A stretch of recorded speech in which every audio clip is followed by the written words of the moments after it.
In August 1936, 15-year-old Dorothy Drain was murdered in her sleep in Pueblo, Colorado. Her 12-year-old sister survived the same attack and told police exactly who did it. Colorado executed a different man. His IQ was 46. He confessed after hours alone with the sheriff, no lawyer in the room.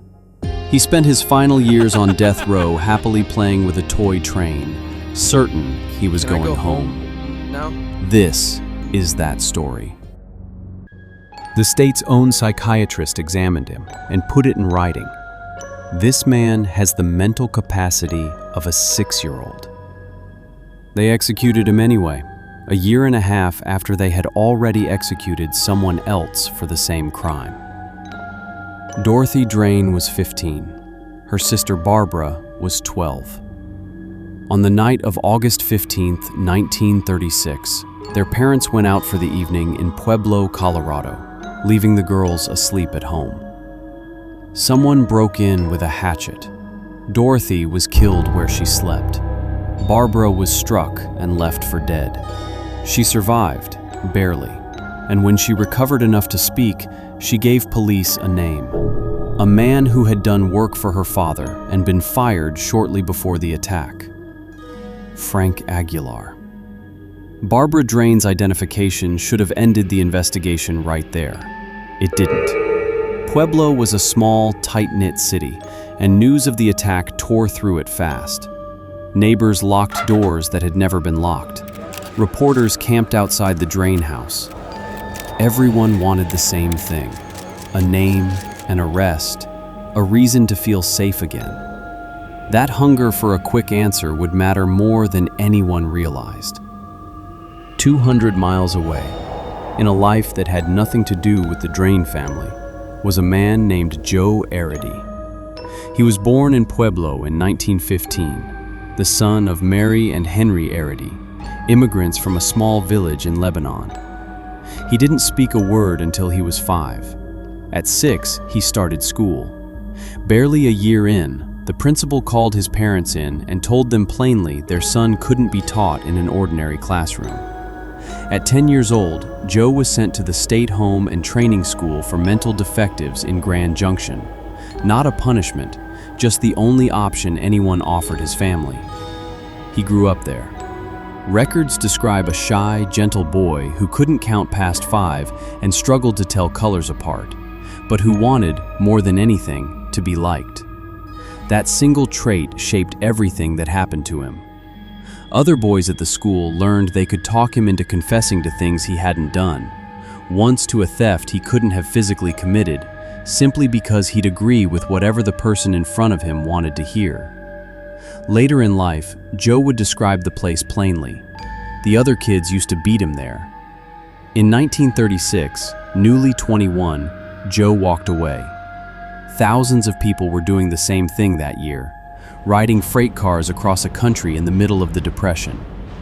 He and another runaway passed through Pueblo just once, the night after Dorothy Drain was killed, hoping to visit Joe's family, not knowing they'd moved. They caught a train out of town that same night. 200 miles later, in Cheyenne, Wyoming, police picked him up for vagrancy. He wasn't hiding from anything. He was just a homeless man with nowhere left to walk to.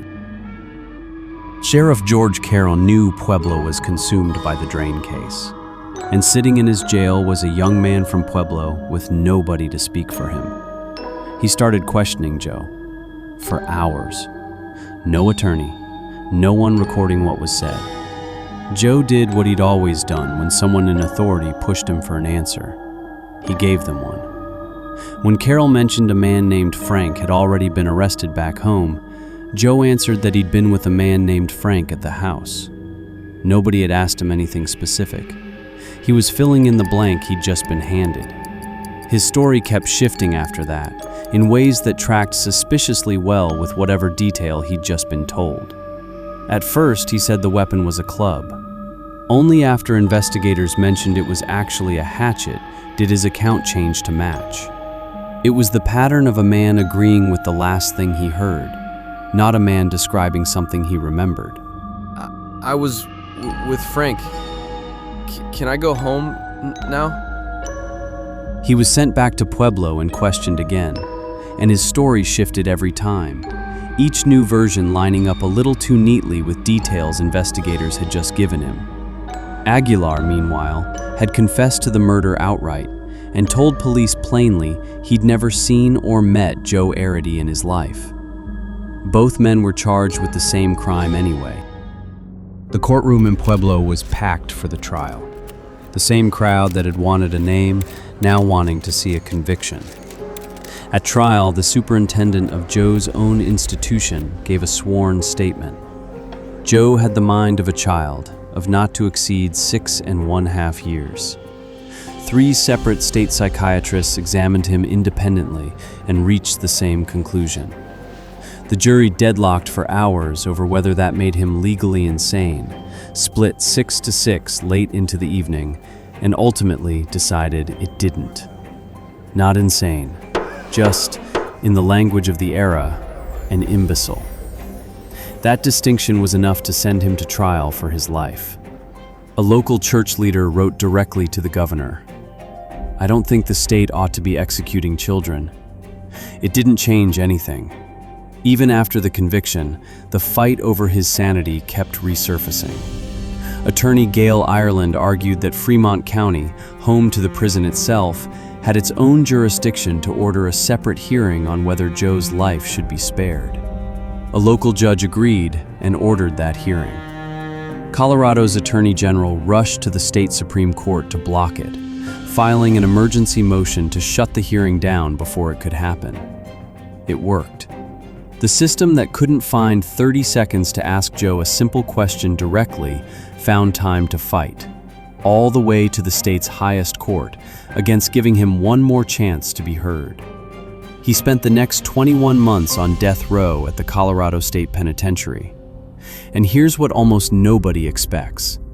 It was the best home he'd ever had. He was locked in his cell 23 hours a day, and he was, by every account from guards and fellow inmates, cheerful through nearly all of it. He'd catch his own reflection in a metal food tray and make faces at himself until he laughed. He befriended the warden's nephew, who lived on the grounds, and was even invited over for Christmas. Warden Roy Best treated him, in his own words, like a son. He brought him picture books, a toy car, and eventually a battery-powered toy train. Joe would wind it up and send it rattling down the cell block. The other condemned men waiting on their own executions, would send it back to him, sometimes staging little train wrecks along the way just to hear him laugh. He shared that stretch of death row with other condemned men, among them Angelo Agnes and Pietro Catalano, men who by any measure had far more reason to be bitter than kind. Nobody on that cell block called Joe the names people had called him his whole life. Whatever Best's example was, the other men followed it. Newspapers picked up on it too.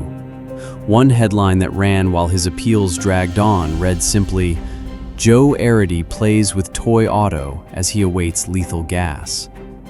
In a press interview from his cell, a reporter asked Joe if he wanted to be released. He said no. He wanted a life sentence. He wanted to stay right there with Best. "The kids used to beat me," he said. "I never get in trouble here." That's the whole tragedy sitting inside one sentence. A man was safer on death row waiting to be gassed than he had been anywhere else in his life. Best didn't believe Joe was guilty, and he wasn't quiet about it.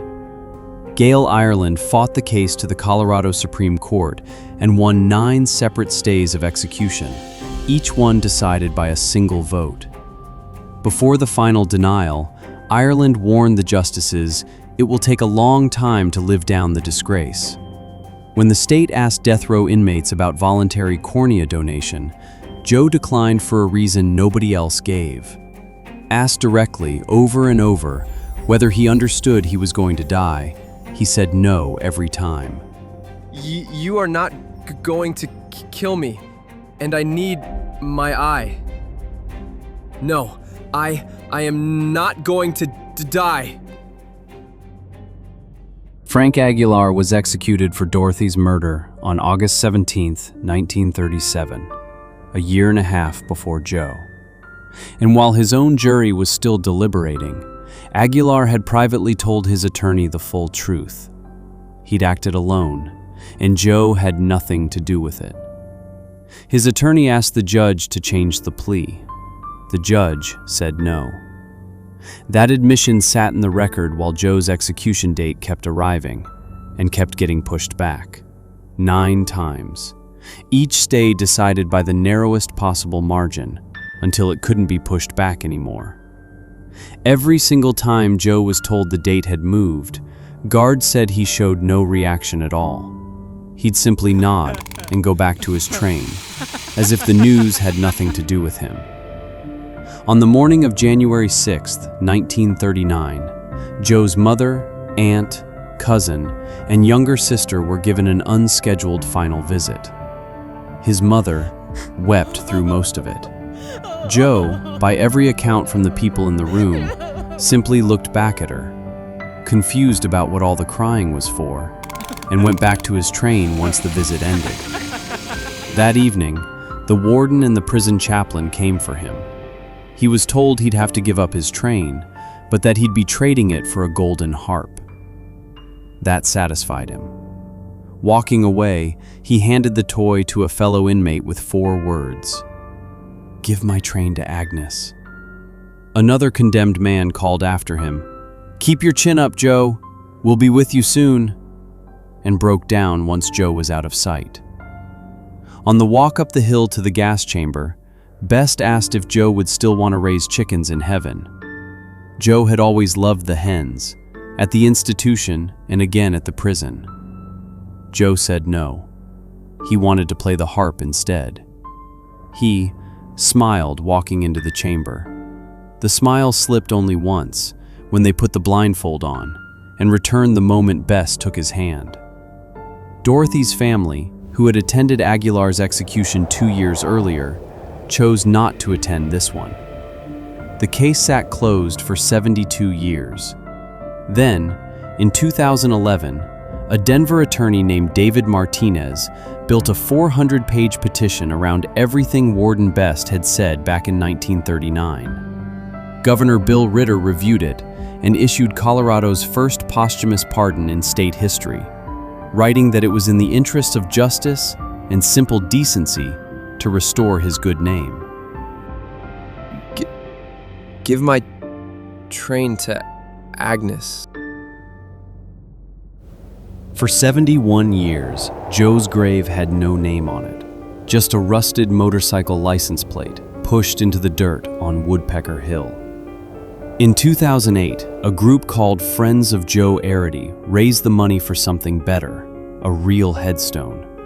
And when the pardon came through in 2011, they added one more line to the stone.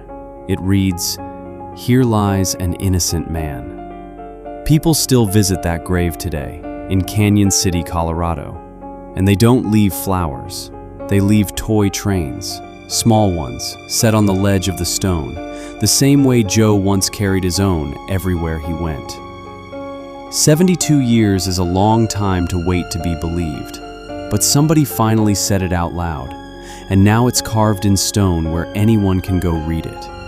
If you ever find yourself in Canyon City, that hill is still there. So is he. If a case like this stayed with you, subscribe. We tell one of these every week, always from the side of the people the system forgot.